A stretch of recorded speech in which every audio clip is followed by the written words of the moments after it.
공생의 기간에 맞이하는 두 번째 유월절부터입니다. 3기는 두 번째 유월 직전까지고 두 번째 유월절부터 예수님의 공생의 기간에 맞이하는 세 번째 유월 직전까지 그 1년간의 사기를 받고 지도 한 장을 통해서 정리합니다. 자, 그럼 가버나움에 있죠. 가버나움에 가서 아까 3대 사역을 했죠. 제자 사역, 가르치는 사역, 병 고치는 사역, 고치시는 사역. 이제 이 유월절이 돼서 예루살렘에 오죠. 와서 뭐 하느냐? 38년 된 병자를 고칩니다. 38년 된 병자가 이제 병에 걸려있죠. 연못이 있었는데 연못이 천사들이 내려와서 연못이 동하면 움직이면 어떤 병에 걸렸든지 첫 번째 들어가는 자가 치료받게 되는 그런 기적이 일어났는데, 이 38년 된 병자는 자기가 들어가려 하니까 남들이 먼저 들어가서 한 번도 못 들어가서 지금 계속 병 걸려있는 상태죠. 그때 예수님께서 나타나셔서 네가 낫기를 원하느냐 물으십니다. 그리고 병자 얘기를 듣고 내 침상을 갖고 들고 걸어라. 그렇게 해서 고쳐버렸습니다.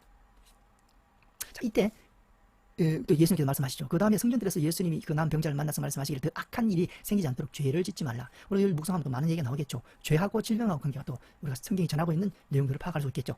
근데 보면 좀 더 이야기가 뒤에 얘기가 있어서 봅니다. 라고 하시고, 유대인들이 이때 나오죠. 유대인들이 안식일에도 일한다는 트집을 잡죠. 그 트집에 대해서 예수님께서 말씀하십니다. 안식일에 대해서. 이제 이단들도 많이 나오죠. 안식일.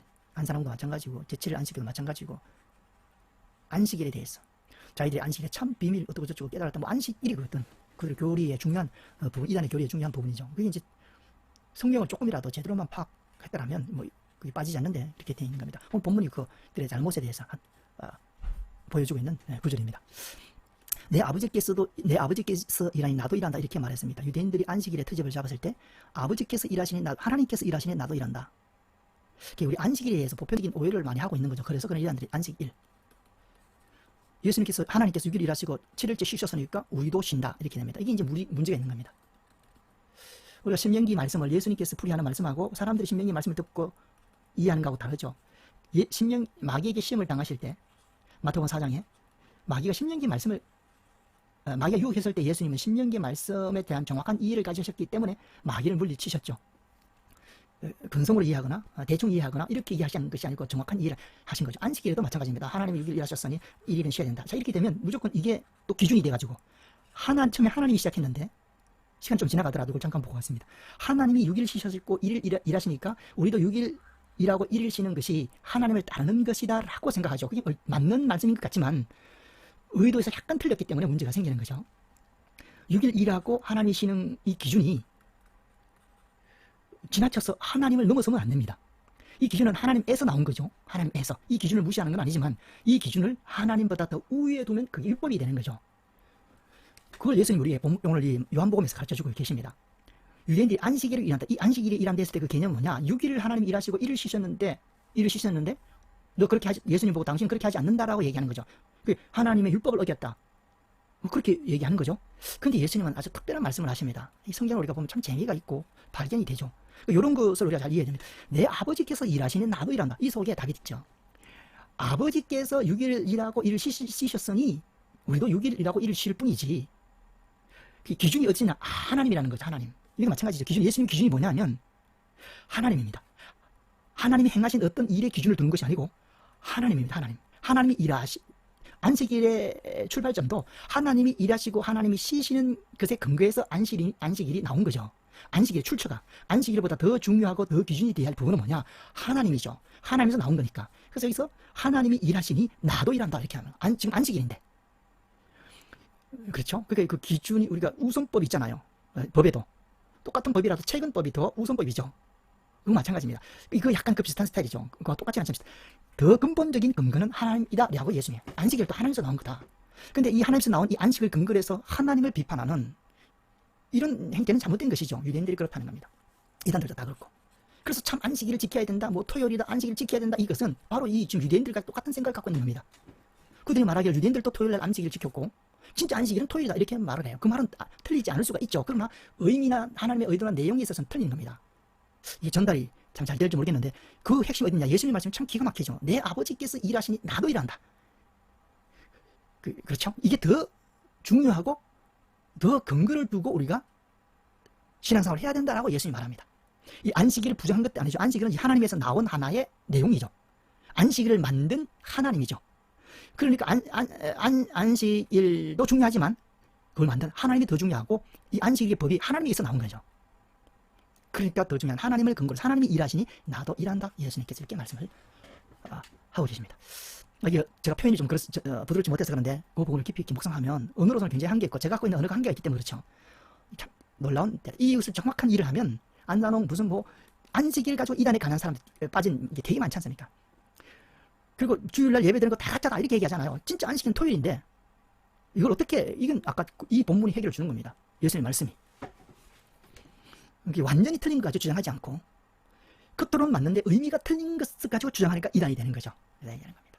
그렇게 이해를 하면 되지 않을까. 다음에 기회 있을 때 안식일에 대해서 그래서 간단해요. 안식일 그러면 성경의 안식일에 대한 구절 문맥 우리가 본문을 딱 가지고 묵상을 하면 쉽게 주님의 하나님의 의도와 정확한 의도를 파악할 수가 있습니다. 오늘 간단하게 보더라도 벌써 이들이 문제가 있구나 라는 것을 생각이 되고 이해가 되죠. 안식은 중요한 문제입니다. 이건 반드시 한번 다뤄야 됩니다. 왜냐하면 워낙 많은 이단들이 안식일 근거에서 나오고 수백만 수천만 명의 사람들이 요 구절 하나 이해 못해서 다 빠져 있지 않습니까? 하나님의 말씀이 정말 위대하다. 한 말씀 한 구절이 1000권 이상이다 이렇게 생각이 됩니다. 나중에 해야 될 작업이다. 지금은 성경 스케치에서 성경이 전체적인 개략적 흐름을 파악하고 있는 것이어서 그렇죠. 그래서 죽을 때까지 하나님의 진리의 디테일한 부분을 파악해서 전달하는 이게 우리 성경 스케치 성경의 사명인데 다 못하고 이제 끝나겠죠. 그러나 엄청난 일을 할 수가 있다 이렇게 봅니다. 그 다음에 어디 가느냐? 가버나움에 가셨습니다. 백부장이 종을 만나죠. 그래서 칭찬합니다. 백부장입니다. 죄송합니다. 백부장이 종을 만나는 게 아니고 백부장이 종을 병에 고치죠. 백부장을 만납니다. 이방인이죠. 자기 종이 병들어서 주님께 나서 고쳐달라고 했을 때 됐죠. 그게 예수님께서 그래 내가 가서 고쳐좀 하고 가려고 하니까 백부장 이렇게 말합니다. 보통 고쳐주셔서 하면 예수님 오시라고 하면 이거 감사합니다. 어서 오십시오. 이리 오십시오. 이렇게 이거 너무 좋아서 이렇게 오시라고 할 텐데 백부장은 노 이렇게 했습니다. 이게 뭐지? 오지 마세요. 그리고 뭐라고 말하냐면 주님 말씀만 하옵소서. 예수님 입장에서는 좀 기분이 안 좋을 수도 있습니다. 우리가 사람들과 대화할 때 이런 관계가 했다면 조금 기분이 상할 수도 있죠. 왜 나를 오지 말라고 그냥 말씀만 해달라는가? 말만 해달라는가? 그렇게 해. 당신 필요 없고 정보만 달라. 약간 그런 느낌도 하여튼 기분이 좀 그래요. 그런데 주여 말씀 하옵소서 뒤에 얘기하면 그러면 내 하인이 낫겠나이다. 저도 남의 아래에 있는 사람이요 저 아래도 군병이 있으니 그들이 가라면 가고 오라면 오나이다. 자, 이 말을 듣고 예수님께서 감동했습니다. 기분 나빠하지 않으시고 감동했습니다. 아주 기이 여겼습니다. 놀랍게 여겼습니다. 그리고 칭찬하십니다. 이스라엘에 이만한 믿음 만나본 적이 없다. 이스라엘에서 최고의 믿음이다 이렇게 말하죠. 뭘 보고 이렇게 칭찬하셨냐면 말씀만으로 인한 믿음, 말씀만 듣고 믿을 수 있는 그 믿음을 보고 예수님은 최고의 지금 이스라엘에 유대인들이 얼마나 많습니까? 하나님을 섬기고 금식하고 유대인의 하나님 종교의식을 행하고 거룩하게 행하고 얼마나 많습니까? 막 정말 열혈 분자들이 엄청 많을 텐데 그들보다 이 백부장의 믿음이 최고다 이렇게 말씀을 해주죠. 정말 예수님은 파격적이고 이거 육적 관점에서 보면 굉장히 파격적이고 아까처럼 안식일에 대한 것은 굉장한 진리의 날카로움을 우리에게 전해주고 있죠. 예수님은 그런 분이죠. 그렇게 해서 백부장의 종이 쉬려받게 되는 사건이다. 말씀만으로 인한 믿음의 가치를 다시 한번 확인해 볼 수 있는 스토리였고 그다음 12제자 확장 아까 말씀드렸던지 12제장을 확장합니다. 베드로, 야고보, 요한 야고보는 두 사람이죠. 베드로, 야고보, 요한 도마, 암빌로, 가시요 이렇게 도마, 암빌로, 가시요 해가지고 이었죠. 바돌로메 이렇게 나다나엘이 바돌로메 됐을 가능성이 많다 이렇게 됐고 그렇게 12제자를 확정했습니다. 다음에 산상수원 22가지 8일간 황금문 열지마 자기 집이 눈, 비, 맹물 보고 소수 떳했습니다. 소원 떳하든지 이렇게 해서 외웠습니다. 상상수원 주옥 같은 말씀. 정말 다른 성경책도 참 또 보면 너무 또 은혜스럽고 좋지만 또 복음서 보면 그 직접적으로 우리에게 좀 더 영적 본세로 다가오는 메시지들이 많다. 그래서 우리에게 또 든든한 힘이 되는 부분이다. 이게 얼마나 은혜스러운 말씀들이 많겠습니까? 우리가 큐티에 오고 영적 관점의 시각이 좀 있다면 훨씬 더 많은 내용을 우리가 파악할 수가 있다. 자, 그 다음에 이제 나인성으로 가십니다. 그래서 과부의 아들을 살립니다. 나인성에서 과부의 아들이 죽었을 때 예수님께서 죽은 아들의 어머니에게 울지 마라. 그리고 청년아 내가 내게 말하는 일어나라 하시니 일어나 앉아서 말합니다. 죽은 자도 예수님을 살립니다. 죽음과 같은 절망에 처한 사람들에게 희망과 꿈을 주실 수 있죠. 진짜. 그래서 진짜라는 것을 보여주는 겁니다. 죽은 자를 살린 것을 통해서. 이렇게. 그래야 이제 믿음이 가겠죠. 그 다음에 또 가버나움에 가십니다. 가버나움은 우리가 전에 말씀드렸죠. 예수님의 사역의 절정지다. 이렇게 굉장히 많은 기적과 교훈과 또 사역을 하신 것이 가버나움입니다. 바울은 에베소다. 바울 사역의 절정 도시는 소아시아의 에베소다. 예수님은 갈릴리 지방의 가버나움이라는 도시에서 절정의 사역을 하셨다. 이렇게 보고 옥합을 묻죠. 시몬 집에 초청을 받았죠. 시몬 바리새인 시몬의 집에 초청을 받았습니다. 그래서 예수님께서 식사 초청을 받으셔서 그 집에 들어가 있었을 때 한 여인이 죄인인 여자가 옥합을 깨뜨려서 예수님 발에 붙죠. 그 죄인이 예수님하고 가까이 이렇게 있고 관계를 가지니까 그 초대한 바리새인이 속으로 생각하죠. 만일 이 사람이 예언자를 여겼겠죠. 근데 지금 의심이 든 거죠. 예수님의 행동에 대해서. 죄인인 여자 가까이 해도 멀리하지 않고 내치지 않고 가까이 한 거 보니까 예언자 맞나라는 거죠. 예언자라면 이 여인이 죄인이라는 것을 알았을 텐데 그러면 저런 행동을 하지 않을 텐데 라고 생각했죠. 예수님께서 그 생각을 아시고 이때도 내적 시각이죠. 그래서 우리가 내적 관점으로 성경을 보는 묵상은 내적 관점으로 하죠. 그래서 비유로 말합니다. 50데나리온, 500데나리온 빚졌는데 둘 다 탕감해줬다. 그럼 누가 더 고맙게 여기느냐? 그러니 바리새인이 500데나리온이니 하니까 네 말이 맞다 하면서 이 여자가 이렇게 행동을 하는 것은 기름을 붓고 옷값을 깨뜨려서 기름을 붓고 입을 맞추는 것은 많이 용서받았기 때문에 많이 사랑하는 것이다. 이렇게 교훈을 주십니다. 그래서 이 여인은 언제 용서받았는가? 그게 이미 용서받은 거죠. 그러니까 외적으로 언제냐 이게 우리가 가늠할 수 없지만 이렇게 예수님께 나왔을 때 아니면 이미 나오기도 전에 그런 마음이 있었을 때 아니면 지금 나와서 부었을 때 그때 용서받을 수도 있다. 그러니까 우리가 영적인 현상이 일어나는 실질적인 타이밍에 대한 이해를 본문서에서 어느 정도 가늠할 수가 있습니다. 꼭 외적인 그러니까 꼭 맞아떨어지지 않는다는 거죠. 이미 용서받았었습니다. 어떤 때는 외적인 타이밍과 똑같이 외적으로 용서받는 그 모습이 그려지는 것과 똑같이 용서받는 일이 일어날 수도 있지만 어떤 때는 이미 영적인 자극과 구원은 일어난 후에 예수님께서 말씀하신 경우도 있고 말씀하실 때 구원받는 경우도 있고 말씀하고 나셔서 그 후에 또 구원받는 일이 이렇게 시차적으로 나타날 수가 있다. 이때는 이미 용서받았다는 것을 우리가 알 수가 있습니다. 이런 지식들도 우리에게 필요하죠. 주님 앞에 나와서 꼭 입술로 주님을 고백할 때 그때 그 사람이 거듭날 수도 있지만 아니면 이미 내적으로 이미 고침받고 구원받은 상태가 될 수도 있다라는 겁니다. 이게 뭐든지 뭘 얘기하더라도 늘 우리가 그러니까 큐티를 하고 묵상을 할 때는 그런 부분에 대해서 종집을 찍고 넘어가는데 스케치를 하고 그런 이야기를 하면 다 못하고 넘어가는 느낌이 날 겁니다. 그래서 일단 스케치를 빨리 끝내자. 피리 부는 비유, 이것도 이 세대의 영적 상태를 얘기하죠. 피리를 부르도 춤추지 않는다. 이게 무슨 말일까? 울어도 울지 않는다. 마음이 완악하다는 것을 얘기합니다. 내적인 것을 또 얘기하고 있는 거죠. 완악하죠. 완악이 내적인 거죠. 그것도 나옵니다. 요한이 와서 먹지도 않고 마시지 않니 귀신 들렸다. 비난하죠. 비난. 예수님 오셔서 먹고 마시니 술꾼이야 죄인이 친구다. 또 비난합니다. 이미 마음이 완악해 있기 때문에 뭔 선한 행동을 하고 진정성 있는 행동을 하더라도 삐딱하게 보고 색안경 끼고 보고 비난하고 그렇게 반대하고 죽이려고 하는 그들의 완악한 마음을 통해서 성경을 통해서 우리가 볼 수가 있고 이런 완악은 지옥과는 그 길입니다. 우리가 완악한 것은 안 됩니다. 히브리서도 나와 있었지만 완악하지 말라. 완악이 가장 큰 악이다. 예수님 십자가 구원해도 완악해서 듣지 않은 구원 못 받아. 이제는 완악해서 구원을 못 받는 겁니다. 죄를 지은 죄 때문이 아니고 마음이 완악해서 그래서 그런 내적 상태를 보여주고 우리가 막 뭘 주장하고 세울 때 보면 내 속에 완악해서 이런 주장이 나오는가. 주장은 다 선해요. 주장이 악한 것 제가 못 봤습니다. 거의 선합니다. 뭐 사탄 종교 빼고는 주장이 거의 선해요. 주장은. 그러나 그 마음은 완악한 상태에서 주장이 선한 경우가 있고 마음이 선한 가운데서 주장도 선한 경우가 있죠. 이런 내면을 파악할 수 있는 눈이 있어야 된다는 거죠. 그 눈이 없으면 의미가 없다는 겁니다. 그런 부분. 그리고 그런 부분을 알아야 되고 또 성경에 대한 언어에 대한 이해를 알아야 됩니다. 이게 참 그렇죠. 아까 세리를 부르셨지 않습니까? 세리. 그 예수님이 마태가 제자가 됐습니다. 이 세리가 성경에 어떻게 써있냐면 그때는 이게 긍정적으로 쓰였죠. 마태 세리를 불렀어요. 그러나 예수님께서 부정적으로 쓴 경우도 있습니다. 나의 말을 하나님의 말씀을 듣고 순종하라. 그렇지 않으면 창기와 쇠리 취급을 하라 이렇게 나왔어요. 이게 참 언어라는 것이 너무나 부족합니다. 그러나 어떤 한 면을 전하는 거지 언어는 모든 것을 전할 수가 없습니다. 의도에 있어서 의도가 중요한 거죠. 요즘 말씀이구나. 뱀처럼 되지 마라. 뱀은 사탄을 의미하지 않습니다. 그러나 뱀처럼 지혜로우라. 어떤 강조하는 부분에서는 긍정적으로 쓰일 수가 있는 거죠. 그런 부분이 그래서 언어에 대한 이해를 많이 해야 된다. 자, 넘어갑니다. 성경 읽다 보면 그런 부분들 때문에 성경을 많이 오해하겠구나 라고 느껴지죠. 읽어보면. 이런 언어의 작용이나 쓰임새를 모르면 성경을 읽더라도 단순하게 생각하고 오해할 수 있겠구나. 그래서 안티 기독교인도 그렇고 또 주님을 믿고 따르는 믿는 자도 그 언어에 대한 오해가 있기 때문에 문제가 생기는 겁니다. 안티 기독교인들 다 저걸 가지고 근거를 한 겁니다. 저봐 예수님이 어떤 때는 세리를 저렇게 취급하고 어떤 때는 세리를 저렇게 또 좋게 평가하고 그 예수님이 신뢰할 수 없다 이렇게 나가는 거죠. 예를 들어서 그런 구절이 성경에 엄청 많죠. 그 언어에 대한 이해가 없으면 그 영적인 내적 시각에 대한 이해가 없으면 안티기독교인입니다. 안티기독교인. 그들은 영적인 부분이 결여된 상태에서 외적인 것만 가지고 따지니까 그렇게 예수님을 거짓말 정의로 몰고 예수님을 틀린 사람으로 취급할 수밖에 없죠. 외적인 관점으로. 그렇게. 자, 세례 요한의 질문. 세례 요한이 참 그렇죠. 이것도 참 우리가 생각의 부분입니다. 두 제자를 예수님께 보냅니다. 그리고 질문을 해요. 오실 그이가 당신이니까. 아주 놀랍죠. 놀라운 것이 아니라 우리 인간이 그렇다는 겁니다. 우리도 수십 년 신앙생활 해왔지만 우리 스스로 나 스스로 나를 보면 세례 요한을 이해가 될 때가 있어요.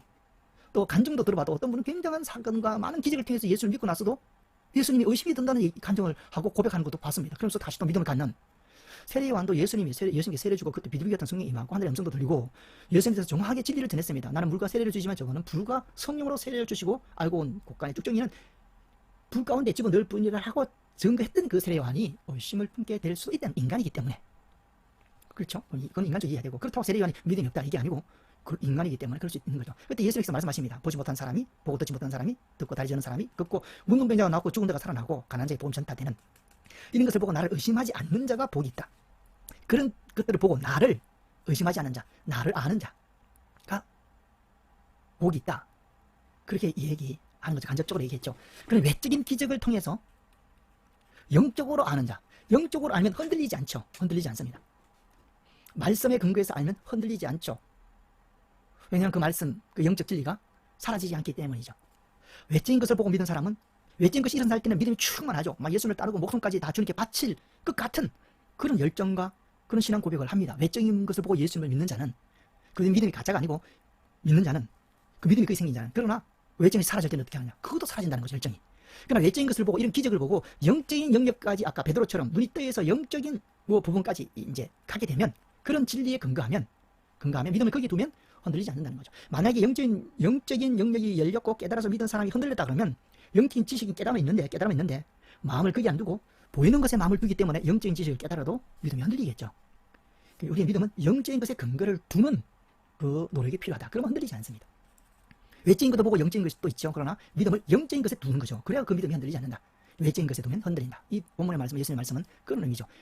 이런 것을 보고 나를 아는 자, 나를 의심하지 않는 자. 이런 걸 나를 아는 자는 누구냐? 베드로가 예수님을 알았던 것처럼 기적을 행하시는 외적인 사건을 보고 주님을 알았죠. 거룩한 주님을 보았죠. 나의 죄됨을 보고 그렇게 해서 영적인 눈이 떠서 아는 자는 복이 있다. 그 말씀을 하신 거다. 이렇게 판단이 되고 그 다음 넘어갑니다. 그 다음 그라사로 가는데 또 여기 갈릴리 바다에서 기적 행하시죠. 제자들과 예수님이 함께 배를 타고 가다가 예수님은 주무시고 이제 제자들은 가는데 풍랑이 일어나서 이제 폭풍이 일어났죠. 감당할 수 없었습니다.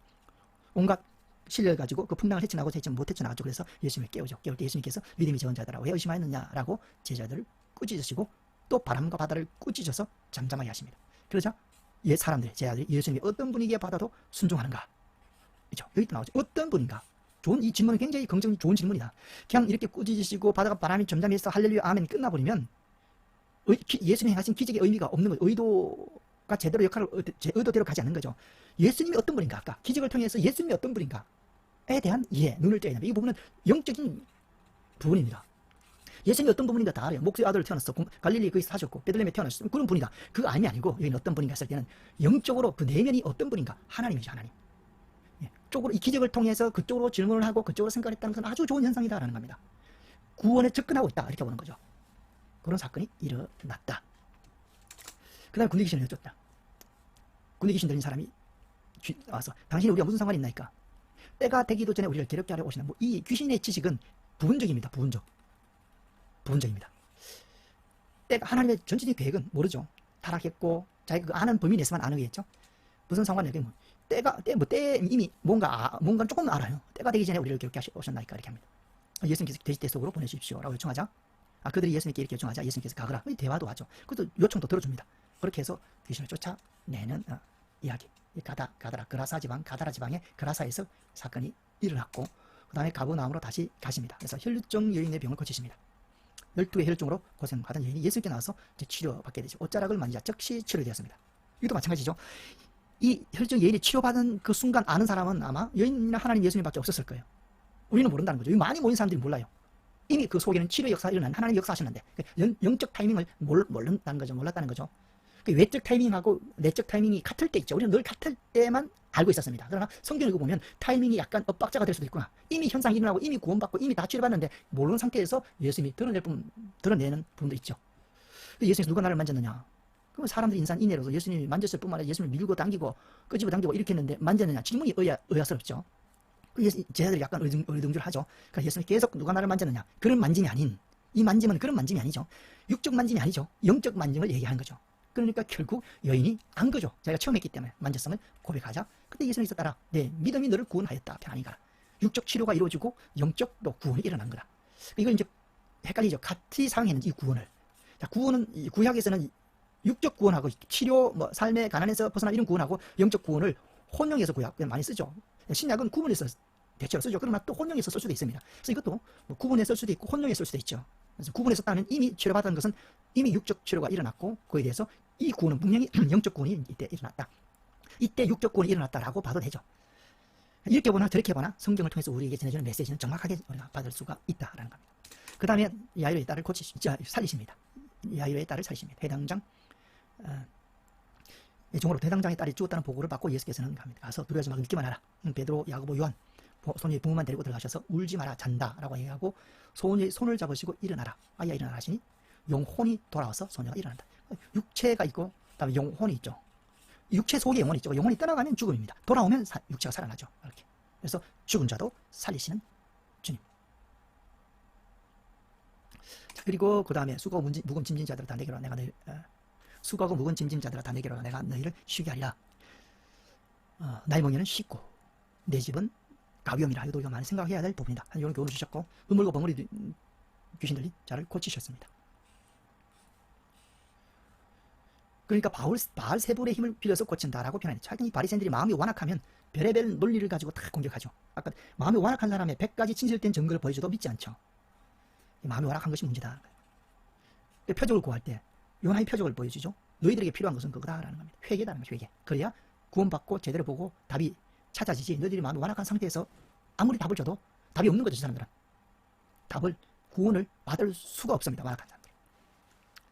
그래서 성령을 거역죄에 대해서 나오죠. 누구든지 말로 인자를 거역하면 사심을 받되 누구든지 성령을 거역하면 세상과 어느 세상에서 사심을 받지 못한다. 야, 그럼 2위가 예수님이고 3위가 성령님인데 이 순위가 바뀌어졌나? 예수님보다 더 높은 분이네 성령님, 이렇게 오해할 수가 있죠. 그게 아니고 구원받는 입장에서 보면 예수님이 전하는 그 메시지를 거역하는 자는 사심을 못 받습니다. 지금도 예수님의 그 말씀을 거역하는 자는 사심을 못 받습니다. 그렇죠? 마찬가지죠. 근데 왜 이 성령이 나면 지금은 예수님의 육으로 있고 이 땅에 오지 않고 성령이 오셔서 말씀하시죠. 성령이 오셔서 누구 일을 하느냐? 예수님의 일을 하시죠. 그 성령님이 예수님입니다. 성령을 거역하는 교훈, 성령이 들려주는 메시지, 전달하는 하나님의 말씀을 거역하면 어느 세상이나 이 세상이나 어느 세상에서 사심을 받지 못합니다. 그렇게 볼 수가 있죠. 지금은 예수님이 주된, 예수 시대는 예수님이 주로 사역하셨고 그렇다고 하나님이나 성령이 사역하신 게 안 하신 게 아니죠. 늘 사역은 하셨죠. 그러니까 이 세상과 오는 세상, 지금 이 세상과 오는 세상, 예수님 당시 오는 세상, 미래 세상에서 사심을 받지 못하다. 오늘날도 마찬가지죠. 그게 성령 거역죄죠. 성령이 계속 하나님의 말씀으로 우리에게 사람들한테 문을 두드리고 전하는데 그것을 계속 거역하면 예수 당시에 예수님의 말씀을 끝까지 예수님이 부활 승천하실 때까지 거역하지 못한 사람은 기회가 있는 겁니다. 성령이 오시니까. 근데 성령이 오셔서 그렇게 또 예수님이 사역하는데 그걸 또 거역하고 성령이 끝까지 거역하지 않으면 이제는 그 다음에는 없다는 겁니다. 그래서 사심을 받지 못한다. 비유들 나오죠. 11가지. 씨 뿌리는 비유, 밀과 가라지 비유, 겨자씨 비유, 누룩 비유, 보물 비유, 진주 비유, 금을 비유, 서기관, 등불, 양철제, 청지기 비유, 부자가 곳간에 재물을 쌓아두는 비유. 이 스케치는 우리가 쭉 그냥 스케치하는 거죠. 가끔은 조금 깊이 있게 우리가 묵상을 하지만 보통은 스케치이기 때문에 성경의 내용만 간추려서 객관적인 스토리만 전달하고 나누는 공부입니다. 근데 성경 공부를 꾸준히 좀 하고 시간이 지나다 보면 자꾸 깊어지고 매년 깊이가 달라지는데 이 비유들 보면 그냥 자꾸 이렇게 본문을 묵상하고 싶죠. 그런데 그런 유혹을 좋은 유혹이죠. 그런 좋은 유혹을 많이 느낍니다. 근데 이게 시간이 굉장히 많이 걸리지 않습니까? 묵상을 하면. 씨 뿌린 비유 간단하게 보면 이게 이 성경을 우리가 좀 더 정확하게 봐야 되고 글씨를 좀 더 정확하게 읽어야 된다. 그 정확이라는 것은 어떤 글자, 단어적인 의미도 있지만 의도에 있어서, 핵심에 있어서 정확하게 봐야 되겠죠. 그리고 씨 뿌리는 비유인데 결국 이렇게 일단 본문을 읽어보면 그런 씨 뿌리는 비유를 들으라. 아무나 천국 말씀을 듣고 갑자기 나옵니다. 천국 말씀이 있죠. 18절에 씨 뿌리는 비유를 들으라 하고 그 이어지는 말이 천국 말씀이 이렇게 나오죠. 씨 얘기하다가 천국 말씀 이게 나옵니다. 이또 시간이 가는데 이게 그러면 씨는 천국 말씀인가? 이렇게 생각하게 되겠죠. 그건 좀 더 자세히 봐야 된다는 거죠. 10분 들어라. 뒤에 더 읽어보면, 그래서 씨가 하나님의 말씀이다라는 것을 얘기할 수도 있습니다. 어떤 문장에는 하나의 내용이 담겨 있는 게 아니고 몇 가지 내용이 담겨 있는데, 우리가 주의 있게 봐야 될 것은 그 몇 가지 내용 중에 이 저자가 전하고자 하는 것은 무언가, 의도가 담겨 있는 주제는 뭔가, 이걸 파악해야 되죠. 근데 그걸 파악하기 전에 바로 이렇게 적용을 해버리면, 성경이 있다고 다 적용을 해버리면 그 성경의 의도하고 달라지는 겁니다. 그래서 그런 부분. 그래서 일단은 문장을 읽어봐야겠죠. 천국 말씀을 또 깨닫지 못할 때는 악한 자가 와서 그 마음에 부러진 것을 빼앗나니 곧 길가에 부러진 자요. 길가에 부러진 자. 돌밭에 부러졌다는 것은 해석이죠. 해석. 그 전에 말씀을 주신 거죠. 비유 말씀을 주시고 그 비유 말씀에 대해서 해석을 하는 겁니다. 그래서 길가에 부러진 씨, 돌밭에 부러진 씨, 가시떨기에 부러진 씨, 좋은 땅에 부러진 씨, 이렇게 돼 있죠. 해석을 해놓은 건데, 그럼 이거 뭐냐? 여기서 전하고자 하는 것은 말씀은 씨다 라는 의미도 있지만, 이것이 이 말씀을 통해서 우리에게 전하고자 하는 목적이나 의도는 아니다라는 거예요. 말씀은 씨다라는 그 내용이 들어가 있지만 그게 핵심이 아니고, 말씀을 설명하고, 천국 말씀을 설명하고 싶은 거죠. 천국 말씀의 특징은 씨가 자라는 특징하고 같다. 그게 핵심입니다. 딱 그거는. 천국 말씀은 어떠합니까? 라고 물었을 때 성경은 씨가 땅에 뿌려지고 자라는 것과 같이 천국 말씀이 그렇게 자란다라는 거죠. 그래서 씨가 못 자라는 경우가 있는 것처럼 천국 말씀이 못 자라는 경우가 있고, 씨가 잘 자라는 경우가 있는 것처럼 천국 말씀이 잘 자라는 경우가 있다. 그것을 본문은 전하고 있다. 의도 파악은 정확히 그렇죠. 그렇게 이해하면 됩니다. 나머지는 우리가 이해하면 되죠. 길가에 뿌려진 자는 말씀을 깨닫지 못 악한 자가 와서 그 말 뿌려진 것을 빼앗는 겁니다. 악한 자가 와서 그 뿌려진 것을 빼앗는 거. 길가에 뿌려진 씨와 같아. 말씀이. 그래서 못 자란다.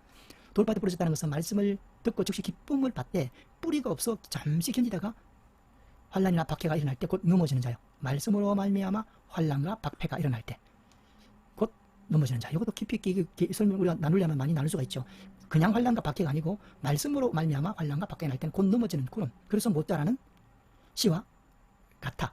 그런 케이스도 있다. 하나님의 말씀이 떨어지긴 떨어져도. 세 번째는 가시떨기에 떨어져서 세상의 염려와 재물의 유혹에 말씀이 막혀 말씀을 부정하지는 않죠. 말씀을 받아들이는데 이런 이유 때문에 결실하지 못하고 자라지 못한다. 말씀은 보이지 않기 때문에 이 보이는 씨 뿌리는 비유를 통해서 말씀의 특징을 우리에게 전해주고 있죠.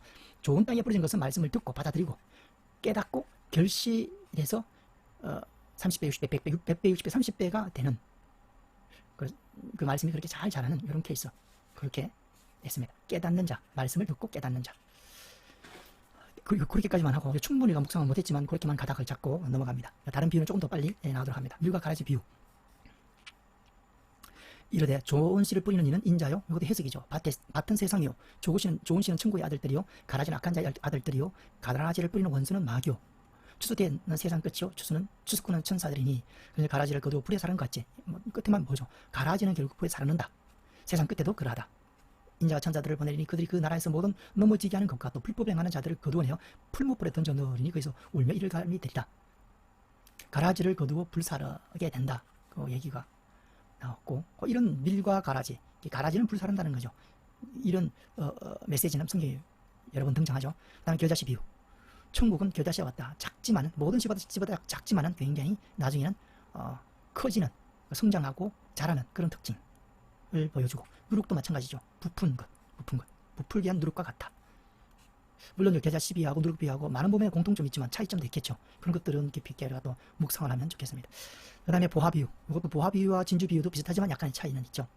이건 이제 특징은 밭에 감춘 보화 같은 사람 일을 발견하고, 농부가 일을 발견하고 돌아와서 자기 소유를 다 팔아 그 밭을 사놓으니라. 다 팔아. 참 여기가 걸리는 거죠. 천국을 발견하고 자기를 다 팔아 천국은 샀죠. 그런 특징이 있다라는 겁니다. 여기서 이제 결단이 필요하고 고민이 많이 필요하고, 여기서 뒤돌아가는 사람이 많겠죠. 천국 문 앞에서 되돌아가는 사람이 태반이 아니라 거의 다 되돌아가겠죠. 이게 쉽지 않습니다. 자기 십자가를 지지 않으면 안 되죠. 자기가 죽어야 되는데 자기 소유를 다 팔 그게 쉽지 않죠. 진주 비유도 마찬가지입니다. 장사하는 사람이 값진 진주 하나를 발견해서 또 자기 소유를 다 팔아 그 진주를 산 것과 같아. 진주의 가치를 알지 못하면 팔 수가 없습니다. 자기 소유의 가치가 있겠죠. 가치. 만약에 100만 원이다. 그러면 이 진주는 1억이다. 알 때 이걸 쉽게 팔아버리죠. 쉽게 버리죠. 자기 소유를 버릴 수가 없습니다. 이런 가치를 알지 못하면. 이렇게 가치를 알면 100만 원을 그냥 버려버리죠. 재밌게 버려버리고 쉽게 버리고 빨리 버리고 즐겁게 버리죠. 이렇게 가치를 이렇게 1억을 얻는다 그러면 100만 원을 팔아서 100만 원을 소비해서 1억을 얻는다 그러면 투자해서 1억을 얻는다 그러면 100만 원을 투자해버리지 않습니까? 그것처럼 천국에 대한 가치를 알면 게임은 끝나는데 이 갈등을 하고 하는 것은 아직 우리가 그 천국의 가치를 못 깨달았다는 증거가 되는 거죠. 그렇게 얘기하고 있고 하여튼 천국의 특징을 얘기합니다. 그물의 비유 아까도 밀과 가라지가 비슷하죠. 좋은 것은 담고 못된 것은 버린다. 이런 특징들이 있다는 겁니다. 천국을 한 줄로 한 권으로 설명이 안 됩니다. 부족합니다. 일부분밖에 설명을 못하죠. 그러니까 우리가 천국에 대해서 하나님께서 말씀하실 때 그 말씀이 천국의 전부라고 생각하면 안 되죠. 천국의 만 가지 중에 수많은 그 천국의 내용 중에 한 가지다라고 받아들이면 됩니다. 그래서 천국의 특징은 또 뭐냐 이렇게 분명히 섞는다는 거죠. 버리고 고른다는 겁니다. 그런 특징이 있는 겁니다. 고기를 잡아서 그 중에 못된 것은 버리는 겁니다. 그런 특징이 있다. 그리고 좋은 것만 그릇에 담고 좋은 것만 천국에 들어간다는 거죠. 그런 이 중에 세상 끝에도 그러하다. 의인 중에서 악인을 갈라냅니다. 의인 중에서 악인을 갈라낸다. 그리고 서기관 비유. 새 것과 옛 것을 곳간마다 내오는 집주인과 같다. 그런 특징이 있다. 등불 비유. 등경 위에 둔다. 그걸 강조했고 그 다음에 양식을 제때 나눈 청지기 비유. 이것도 마찬가지죠. 그 성국의 특징들이다. 부자가 곳간에 금을 쌓아두는 비유. 천국에 이제 못 들어가죠. 못 들어가죠. 이게 그러니까 뭐냐면 이 부를 하나님처럼 믿고 부가 절대적으로 자기를 지켜줄 것이라고 철저하게 믿는 자의 망함을 우리에게 보여주고 있습니다. 왜냐하면 우리가 돈, 물질이죠. 사실 이 세상 살 때 거의 다 몇 가지 빼고는 물질로 다 해결이 되지 않습니까? 그러니 이 물질이 신이 되겠죠. 이 한 부자도 내적으로 아마 거의 그와 같은 상태에 있는 사람이고 그와 같은 상태에 있는 사람이 망하게 된다라는 것을 하나님 성경을 이렇게 가르쳐주고 있다. 이렇게 한시 넘어갑니다. 그리고 서기관과 바리새인들의 표적을 구했다.